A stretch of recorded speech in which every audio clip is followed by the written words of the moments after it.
Oxirgi paytlar Chortoqning hamma joyi kovlangan, qurilishlar nimalar bo'lyapti o'zi? Tumanimizning juda ko'plab obyektlarda qurilish bunyodkorlik ishlari amalga oshirilmoqda.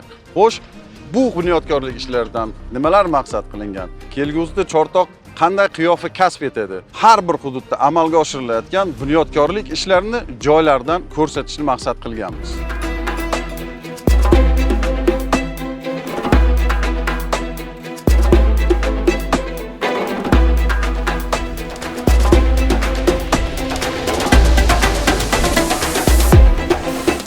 Navbatdagi manzilimiz Alisher Navoiy mahallasining Mirzo Ulug'bek ko'chasi. Ayni vaqtda ushbu manzilda 9 qavatdan iborat 120 xonadonni o'z ichiga olgan ko'p qavatli turar joy majmuasi barpo etilmoqda.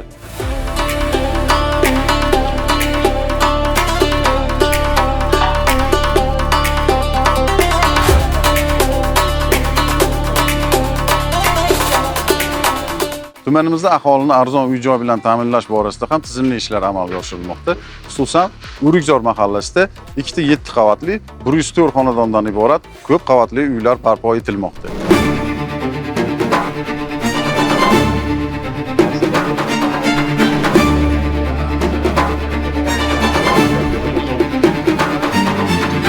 Chortoq tumanida ta'lim muassasalarini zamonaviy talablar asosida yangilash, xususan energiya samaradorligini oshirishga qaratilgan ishlar tizimli ravishda davom etmoqda.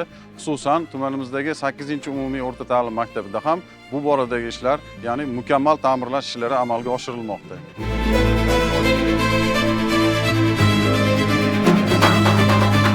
Energiya samaradorligining muhim bir ko'rsatkichlaridan bittasini ko'rsataman. 20 sm 2 qavatdan bazalt.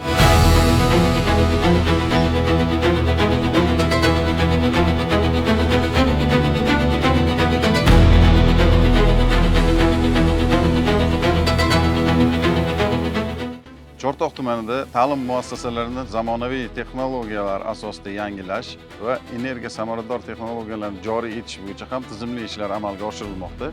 Xususan, tumanimizdagi 23-davlat maktabgacha ta'lim tashkilotida ham bu borada mukammal ta'mirlash ishlari amalga oshirilmoqda.